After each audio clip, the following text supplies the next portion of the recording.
지난 한 11일간 저는 20여 명의 교우들과 함께 오늘 읽었던 사도행전의 이 지역들, 또 요한계시록에 나오는 교회와 도시를 다녀왔습니다. 고린도 교회, 또 빌라델피아, 기둥만 남겨져 있는 빌라델피아 교회, 그리고 루디아가 바울 사도를 만났던 루디아 강가터, 그리고 사대 교회, 에베소 교회, 라오디아 교회, 또 여긴 사도 빌립의 묘가 있는 곳입니다. 라오디아 교회. 그 당시에 비잔틴 시대에 세웠던 교회 터와 그 안에 모자이크 바닥과 또 세례 터가 남겨져 있습니다. 사도 빌립, 그리고 바울, 요한, 누가 당시 두들겨 맞으면서 피땀 흘려 복음을 전하였던 사도 바울의 발자취를 따라 성경의 역사 현장을 다녀왔습니다. 현재 그 지역은 트르키에라고 하는 터키와 또 그리스 지역입니다. 터키의 이스탄불에는요, 기원 후 537년에 동로마 제국이 중심교회로 세운 성 소피아 성당이 아직도 건재한 모습으로 있었습니다. 무려 1500년 전에 세워진 교회입니다. 1500년 전에 우리나라는 삼국시대였습니다. 그때 신라가 막 불교를 받아들일 때입니다. 그때 당시에 동로마 제국은 세계 최고의 기술로 높이 55m가 되는 저 거대한 성 소피아 성당을 지었습니다. 가운데가 기둥이 하나도 없는 최고의 공법이고, 지금도 저 건축술은 미스테리라고 할 정도로 잘 지어진 건물입니다. 그 후로 1000년 뒤에 이슬람 제국이 성 소피아 성당에 필적하는 블루 모스크를 지었는데 안에 들어가 보면 모두가 기둥으로 떠받들고 있습니다. 그 기둥을 제거할 수 없었다라는 거죠. 그런 찬란한 역사를 가지고 있는 2000년 전 모진 고난 속에서도 복음 하나 들고 산 넘고 바다 건너 예수 그리스도의 제자들의 그 복음의 현장의 터에 갔을 때 우리는 전율이 일어났고, 동시에 마음을 짓누르는 거대한 질문이 생겼습니다. 사도행전과 요한계시록에 나오는 빌립보, 에베소, 골로새, 안디옥, 사대교회, 그들의 건물은 현재 존재하는가?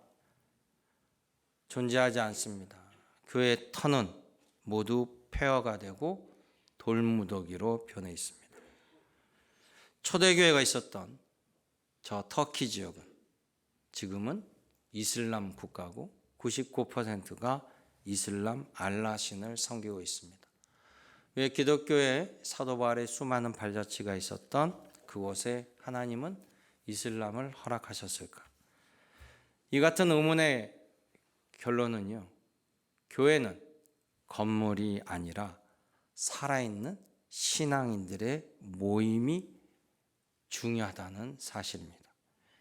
교회가 건물이 규정되어지는 것이 아니라 우리들 신앙 고백을 한 예수 그리스도의 제자들의 모임이 교회를 규정하는 것이죠. 구약에도 보면 하나님께서 은혜 받은 장소와 터에 기념비를 세우라라는 말씀을 하셨지만 그 터가 절대적이니 끝까지 고수하라라고 하진 않았습니다. 그 터에서, 그 장소에서 그들이 받았던 상황과 환경 속의 하나님의 역사를 기억하라는 거죠. 초대교회의 흔적 속에서 발견한 하나님의 놀라운 섭리, 또한 우리들 향한 하나님의 위대한 계획을 오늘 사도행전 16장을 통해서 함께 나누고자 합니다. 여러분 모두 성령님의 은혜와 은총이 여러분 심령 안에 가득하시기를 주님의 이름으로 축복합니다. 이 사도행전을 보면 하나님은 고난을 사용하셔서 복음을 퍼지게 만드신다는 거예요.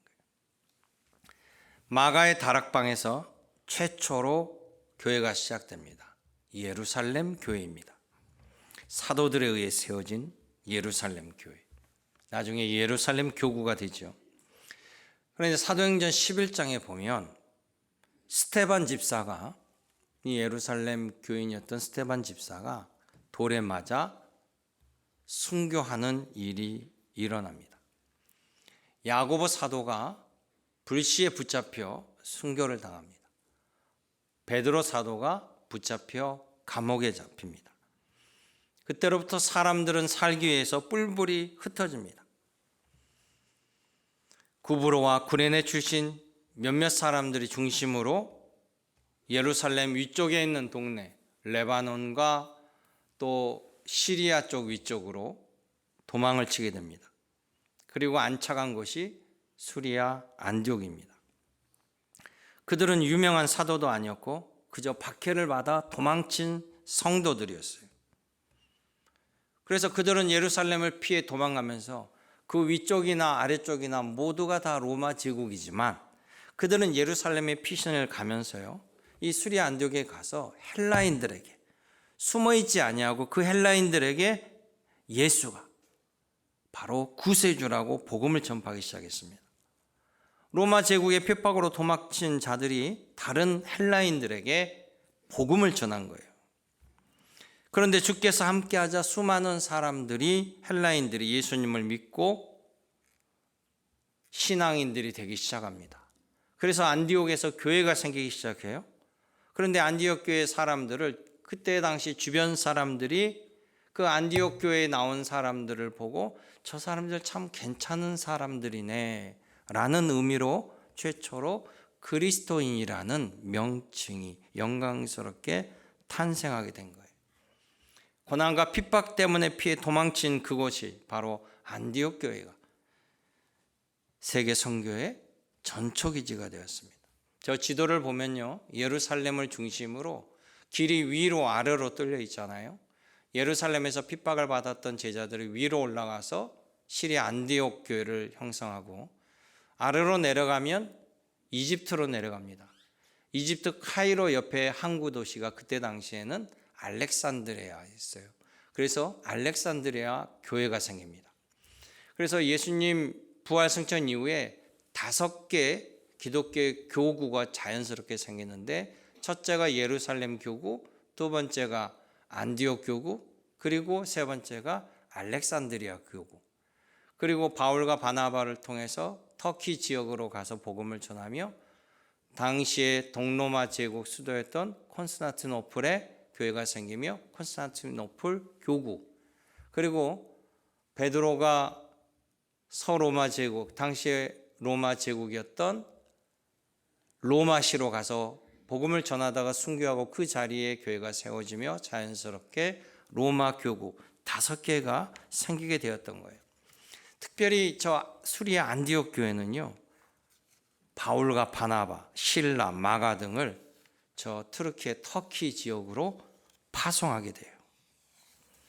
그들은 저곳에 흩어져 가면서 수많은 씨앗을, 복음의 씨앗을 뿌리게 됩니다.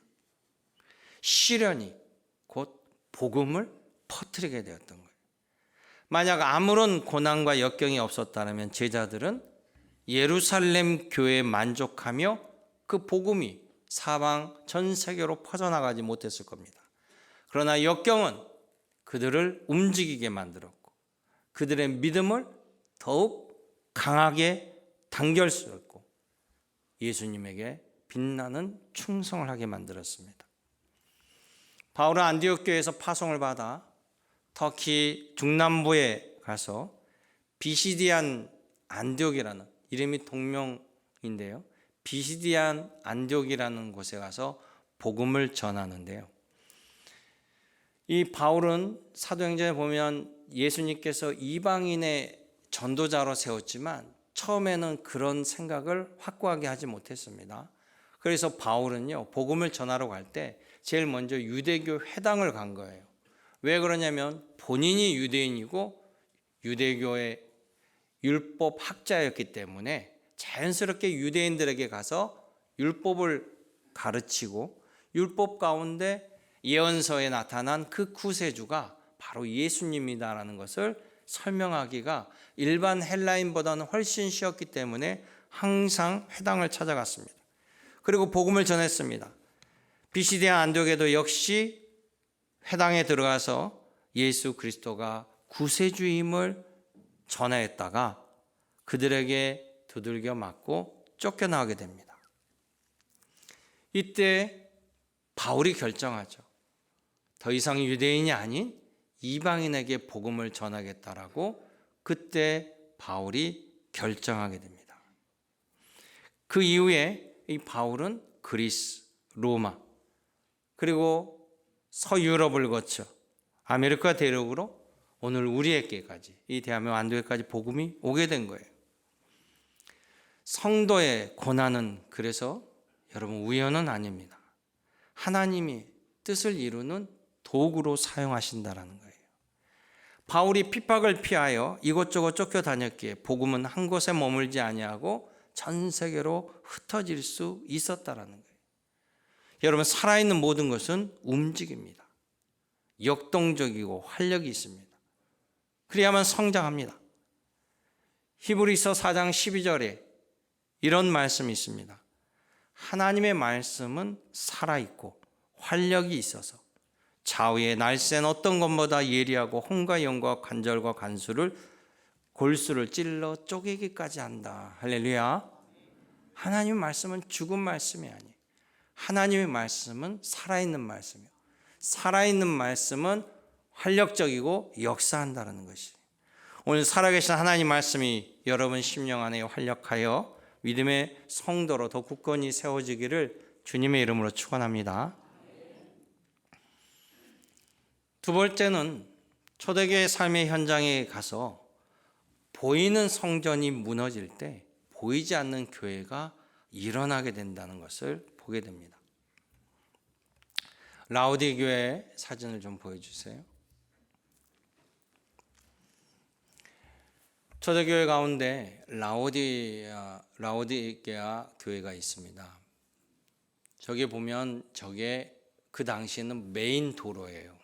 메인 도로에 도로가 깔려 있고 좌우에 마찻길로 홈이 파져 있을 정도면 이게 완도로 들어오는 첫 진입로라고 생각하면 됩니다. 그리고 좌우에 기둥이 쫙 서 있는 것은 상가가 질비하게 서 있다라는 거예요. 매우 발달된 도시라는 것을 알 수 있습니다. 바로 저곳에 라오디게아 교회도 있는데요. 저 라오디게아 교회는요, 주변에 파묵갈레라는 온천이 나옵니다. 역사적으로 보면 클레오파트라라는 그 이집트 여왕도 온천욕을 하러 치료하러 올 정도의 동네가 바로 라오디게아 동네인데요. 그곳에는 치료가 있었고 또 온천이 있었고 또 약재를 만드는 곳이었습니다. 그러다 보니까 그곳에는 어땠습니까? 풍요가 넘치죠. 돈이 넘칩니다. 또 사대교회가 있는데요. 사대교회를 보여주세요. 요한계시록 보면 사대교회라고 나오는데요. 사대교회에 있는 옆에 아데미 신전이라고 있죠. 이 아데미 신전 기둥만 봐도 얼마나 크다는 걸 알 수 있는데요. 아데미 신전은 풍요의 여신을 섬깁니다. 그래서 저 사대가 여러분 그 그리스 신화에 보면 만지는 것마다 금으로 바뀌는 신 마이더스, 그래서 마이더스 손이라고 나오잖아요. 이 마이더스가 만지기만 하면 다 금으로 바뀌는데 이 마이더스가 저 사대라는 동네에 큰 개천이 흐르고 있는데 그곳에 손을 씻었다라는 전설이 있어요. 저 사대는 사금이 아주 많이 나오는 곳이었습니다.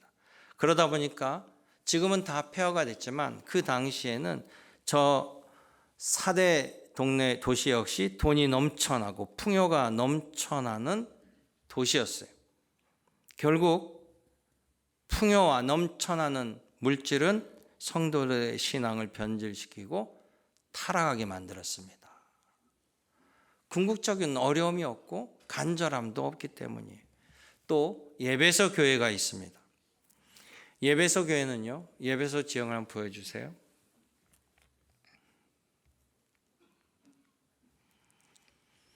에베소 교회는 항구 도시이고 국제 도시인데요. 매우 번창하고 큰 도시였습니다. 저 아래 사진을 보면 지금 현재 기둥과 또 그 벽만 남아있는 무너진 흔적이죠. 그것을 저 위로 재현해 놓은 것이 위의 그림입니다. 저걸 보시면 중심 도로가 있고 좌우에 수많은 상가들이 있는데 여러분 저 위쪽에 파주 프리미엄 아울렛이나 이런 데 가 보신 분들은 똑같은 모습을 보게 될 거예요. 아주 매우 비싼 럭셔리 브랜드만 팔고 있는 그 상가가 에베소에 질비하였고요. 아래쪽 맨 뒤쪽에 보면 이렇게 문이 2층으로 서 있는 데가 그 당시에 최고의 도서관이 있었고, 그 뒤로 쭉 나가면 항구였습니다. 그래서 전 세계 배가 글로 항구가 되고 들어오면 거기서부터 이제 돈을 쓰는 지역이 되는 거죠. 이곳에서 그만큼 풍요로운 동네였다는 것이에요. 요한계시록에 보면 저 에베소 교회에 주님이 경고하시는 말씀이 나옵니다. 요한계시록 2장 4절에 보면 뭐라고 얘기하냐면요, 너는 처음 사랑을 버렸느니라, 이렇게 나와요. 처음 사랑을 버린 교회가 에베소 교회다. 그리고 이어집니다. 2장 5절에 회개하여 처음 행위를 회복하라. 그러지 아니하면 내가 너에게서 너의 촛대를 그 자리에서 옮기리라. 아멘. 이렇게 말씀이 기록되어 있어요. 폐허와 돌무더기가 된 초대교회와 그 도시를 보면서, 그 땅을 이슬람이 지배하는 것을 보면서, 이것은 하나님이 패배한 것이 아니라 촛대가 다른 곳으로 옮겨졌음을 깨닫게 된다는 거예요. 참된 교회는요, 건물이 아니라 예수 그리스도를 믿는 성도 자체임을 보여주는 역설적인 시청각 자료입니다. 예레미야 7장에 이런 말씀하는데요. 예레미야 선지자 그러면 여러분 남유다 왕국의 멸망을 생각하면 돼요.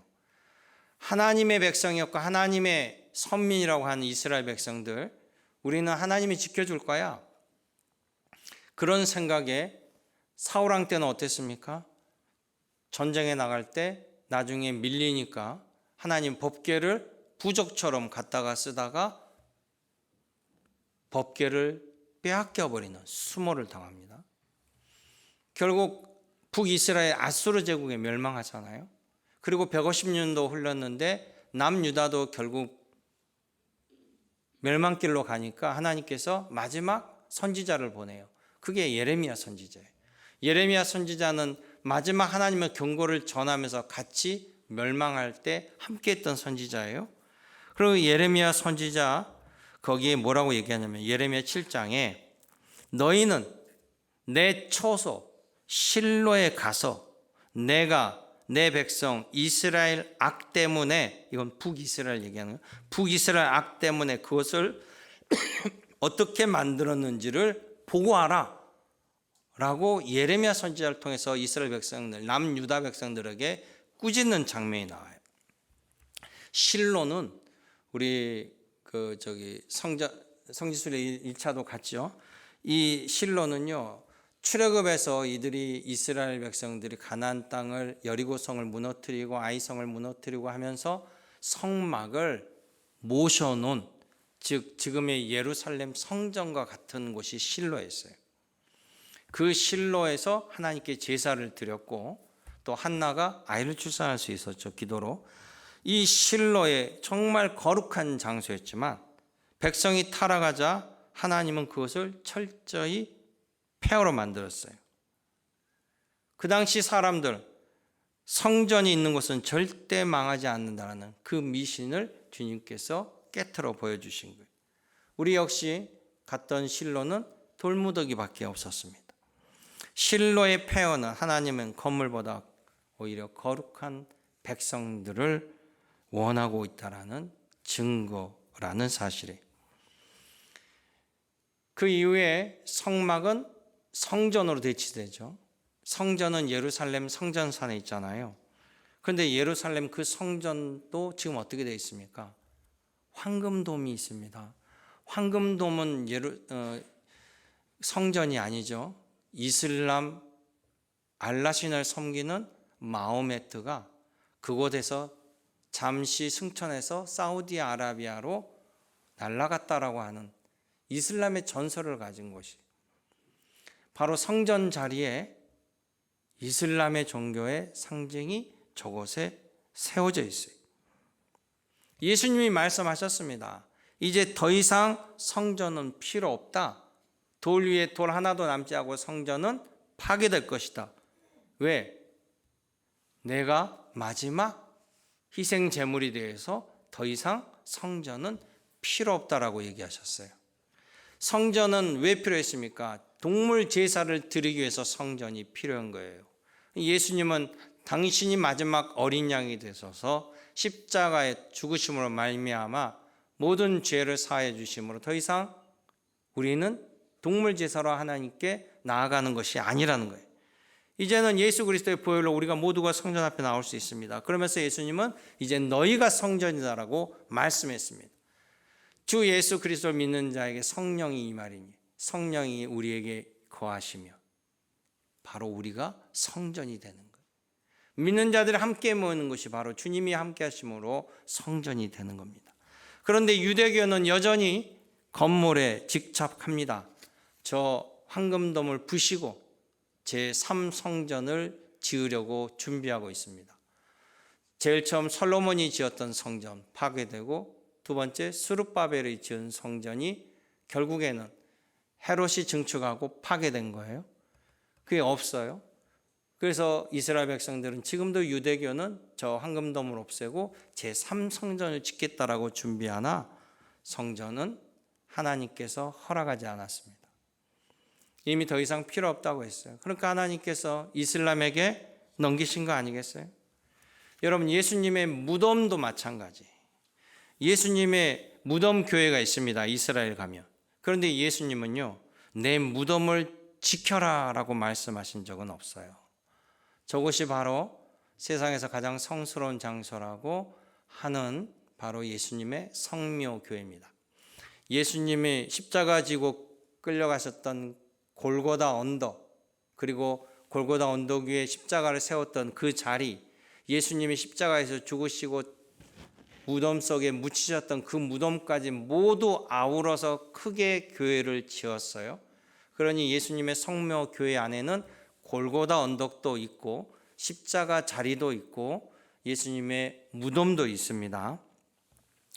이런 무덤, 그런데 예수님께서는요, 부활하신 후에 갈릴리로 가셔서 뭐라고 합니까? 내 양을 치라, 내 양을 먹이라, 땅끝까지 복음을 전하라고 말씀하셨어요. 여러분, 무덤은 부활의 증거가 되지만 절대적인 장소가 아닙니다. 저 무덤을 못 찾았다고, 저 무덤을 우리가 발견하지 못했다라고 예수님이 십자가에서 돌아가시지 아니하고 부활하지 않았다라고 하지 않습니다.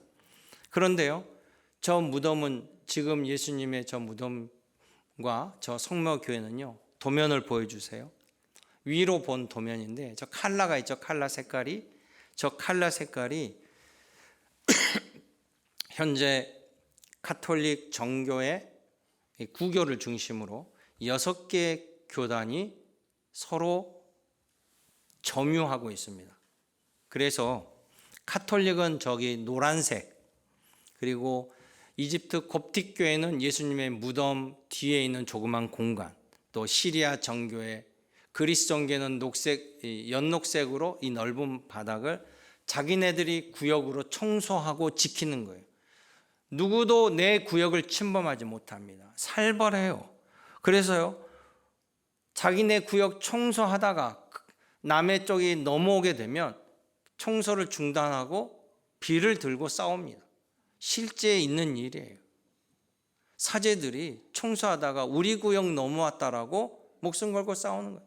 뭐 아이들 초등학교 때 서로 앉아가지고 금 그어놓고 너 여기 넘어오지 마, 뭐 그렇게 하다가 공책이 넘어오면 그쪽 막 잘라간다 그러고 막 이런 유치한 짓거리를 저기를 지키냐. 왜 그러냐면 예수님의 무덤이라고 그 옛날부터 저 자리를 사수하는 사람들의 사제들이 있을 거 아닙니까? 그러다 보니까 이제 이슬람이 저것을 점령했어도 그것을 인정해 줬어요. 하도 오랫동안 뭐 죽여도 안 나가고 그 자리를 끝까지 사수하니까. 그러다 보니까 뭘 하더라도 이 6개 교단이 합의가 이루어지지 않냐면 뭐 하나 수리할 수도 없어요. 저 자체가 예수님보다 더 귀한 자리가 돼버리는 희한한 광경이 펼쳐진 거예요. 그런데 하나님은 아이러니하게도요, 자, 6개 교단이 저 안에 구역을 철저하게 살면서 지킵니다. 그런데 저 성묘교를 들어가는 대문은 있을 거 아니에요. 문은 한 군데가 있어요. 사방에 있는 것이 아니라 그 문으로만 다녀야 되는데 그 문을 지키는 사람은 이슬람 가문이에요. 이슬람 가문 사람들이 대대로 그 문만 지켜요. 이들이 문을 열어줘야만 사제도 들어가고 나올 수 있어요. 재밌지 않으세요? 그 안에서 지지고 볶은데 문을 잠가버리면 못 나와. 문을 열어주지 아니하면 들어갈 수가 없어요. 그거는 이슬람이 통치하면서 저 안에 지역을 분할하는 것은 이슬람이 허락했지만 그 문만은 이슬람 가문이 지키게 한 거예요. 여러분, 예수님의 교회에는요, 우리들의 신앙 고백과 말씀대로 따르는 곳에 주님이 임재하시는 거예요. 건물에 임재하시는 것이 아니라 우리 믿음의 자녀들이 함께 신앙을 고백하며 함께 하나님이 원하는 방식대로 예배할 때 주님이 만나 주신다라는 거예요. 제가 알기로는 우리 완도제일교회도 제일 처음에는 저 위에 언덕 위에 있었다고 그랬죠. 일본 절터였다고 그랬죠. 그들이 나가고 난 다음에 그 자리에 우리가 하나님을 모시고 하나님이 원하시는 방식으로 하나님 만나주시는 방식으로 예배를 드릴 때 주님이 함께 하심으로 주의 성전이 되었던 것이, 우리가 또 이 땅을 사서 이 땅을 옮겨서 교회를 지으며 우리 믿음의 교우들이 주님이 원하는 방식으로 주님께 함께 예배할 때 완도제일교회가 된 것입니다. 그런 의미로 오늘 우리가 하나님이 기뻐하시고 하나님 만나주신 방식으로 예배드리는 이곳이 바로 주님이 함께 하신 주의 성전임을 기억하시기 원합니다. 주 하나님께서 주신 성령의 은총이 여러분 심령에 가득 넘치시기를 주님의 이름으로 축복합니다. 세 번째, 복음의 강물은 흐르고 흘러 터키와 그리스를 거쳐서 오늘 우리 완도에까지 이르게 되었다라는 사실이에요. 요한계시록에 촛대를 옮겼다라는 것은 그러면 터키는 촛대가 꺼진 것일까? 아닙니다. 사도행전 16장 오늘 읽었던 말씀 보면요, 바울이 아시아에게 말씀을 전하려고 할 때 성령이 막으시고 이런 얘기가 나와요. 터키 지도가 있었잖아요. 터키 지도. 터키의 동쪽 땅은 아시아라고 했습니다. 아시아. 중부 쪽은 골로새 지역이라고 했고 중부 위쪽은 갈라디아 지역이라고 했어요.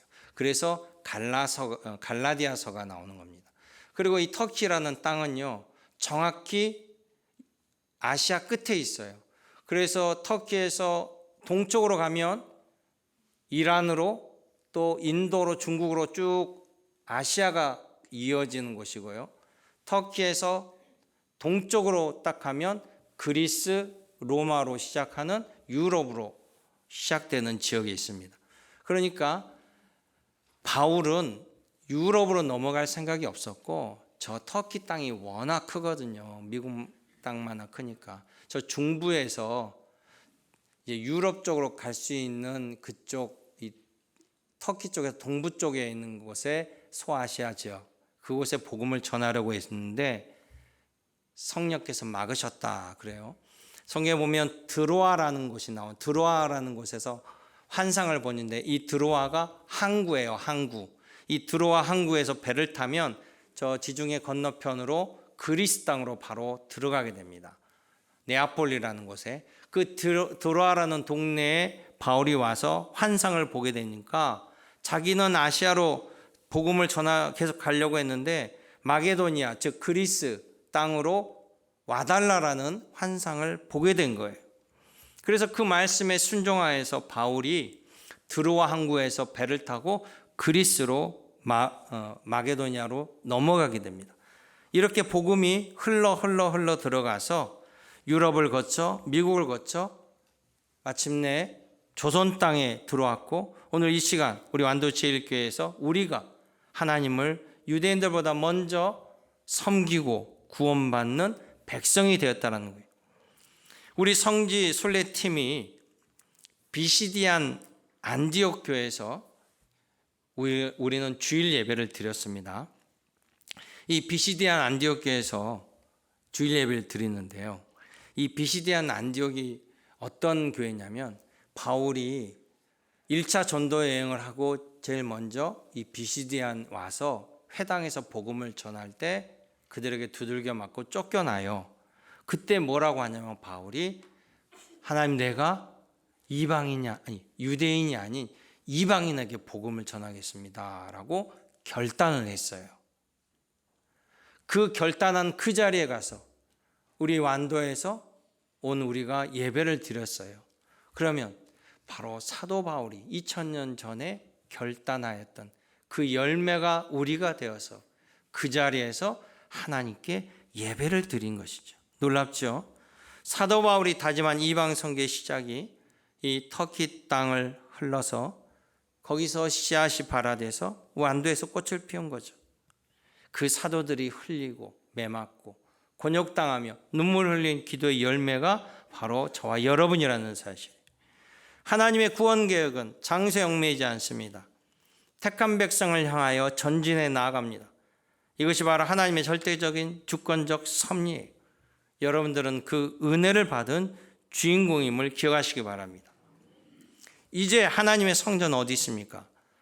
고린도전서에 의하면 성령이 거하시는 성도 개개인이 성전이고 성도들의 모임인 우리가 성전입니다. 건물이 성전이 아니라 믿는 자들 가운데 함께 하신 하나님을 강조한다는 사실을 잊지 마시기 바랍니다. 이 시간 하나님을 경배하는 우리에게 하나님이 임재하시기에 바로 이곳이 성령 가득하고 거룩한 성전이 되는 겁니다. 구약의 에스겔서 47장에 보면 에스겔 선지자가 환상을 봐요. 기도 가운데 환상을 보는데, 그 환상이 뭐냐면, 환상 가운데 있는 성전이 성전 문에서 밖에서 보는데, 성전 문을 통해서 물이 새어나오기 시작해요. 물이 새어나와서 자기에게 오는데, 성전 밖에서 있을 때 물이 오는데, 처음에는 발목, 무릎, 허리, 그리고 나중에는 헤엄쳐야 할 정도로 물이 크게 넘치기 시작합니다. 그래서 큰 강이 돼요. 그리고 이 큰 강이 돼서 이 성전에 물이 고여있지 아니하고 흘러나와서 메마른 아라비아 사막 광야를 적시고, 또 죽음의 바다니 사해로 흘러들어가느니 그 사해가 살아나게 돼요. 강물이 가는 곳마다 생물이 살고 고기가 심히 많아집니다. 성전에서 시작된 물이 성전을 떠나 죽은 땅을 살린 것처럼 예루살렘과 수리아 안디옥 비시디 안디옥에서 시작된 복음의 강물은 그곳에 머물러 있지 아니하고 흘러 우리에게 다 여러분을 구원시켰습니다. 믿으시면 아멘 하시기 바랍니다. 사랑하는 성도 여러분, 그리고 함께 성지를 다녀온 교회 여러분, 우리는 과거 기독교에 찬란했던 유적지의 폐허를 보고 실망할 것이 아니라 그 너머에 지금도 일하시는 하나님을 보아야 할 줄로 믿습니다. 유적지의 돌들이 우리에게 묻습니다. 건물과 터를 보지 말고 살아있는 믿음을 소유하라고 우리에게 깨우쳐집니다. 여러분, 바울이 세운 빌립보 교회가 사라진 걸까요? 아닙니다. 터키와 그리스 지역은 지진대가 있기 때문에 늘 지진이 납니다. 그래서 최근에도 여러분, 터키가 지진이 한 두세 번 크게 나서 여러분 기억 속에서도 우리나라 소방관들이 파송돼서 도와주고, 또 그래서 터키가 우리나라에게 매우 고마운 사실을 알죠. 그러다 보니까 예전에 있던 도시들, 또 그 교회가 있었던 곳들도 시대와 환경의 변화를 통해서 옮겨졌을 수도 있고요. 또 그 교회의 후손들이 흩어져서 새로운 교회를 형성하며 사방으로 퍼져나갔다는 것이, 하나님께서 땅끝까지 복음을 전하는 여러 가지 방편 중에 하나입니다. 그 하나님의 신묘막측하심이 오늘도 믿음에 서 있는 여러분들 한 사람 한 사람 각자를 통해서 하나님 놀라운 역사를 일으킨다는 사실을 기억하시길 원합니다. 서로마 제국이 멸망하는 410년도에 영원할 것만 같았던 이 로마 제국이 이방 민족에게 점령당하고 불타오를 때 일부 사람들은 로마가 기독교 때문에 멸망했다라고 비난하고 절망했습니다. 그때 당대 최고의 신학자 어거스틴은 그 유명한 그때 신의 도성이라는 책을 썼습니다. 그는 말합니다. 인간이 세운 로마라는 도성, 그 도성은 무너질 수밖에 없다. 그러나 하나님이 통치하시는 하나님의 도성, 시티 오브 갓은 영원하다. 눈에 보이는 제국과 건물은 사라져도 하나님을 사랑하는 백성들의 공동체는 영원히 무너지지 않습니다. 우리가 보고 온 것은 무너진 인간의 도성이었지만 우리가 마음에, 또 여러분들의 마음에 품고 온 것은 영원한 하나님의 도성임을 기억하시길 원합니다. 기도하겠습니다. 은혜롭고 참 좋으신 아버지 하나님, 오늘도 우리의 믿음을 보시고 우리의 경배를 받으시고 아버지 하나님, 부족하고 연약할지라도 성령의 인치심으로 은혜 위에 은혜로 앞길을 열어주시고 인도하여 주실 줄로 믿습니다. 주만 바라보며 살아가게 하여 주옵소서. 예수님의 이름으로 기도드립나이다. 아멘.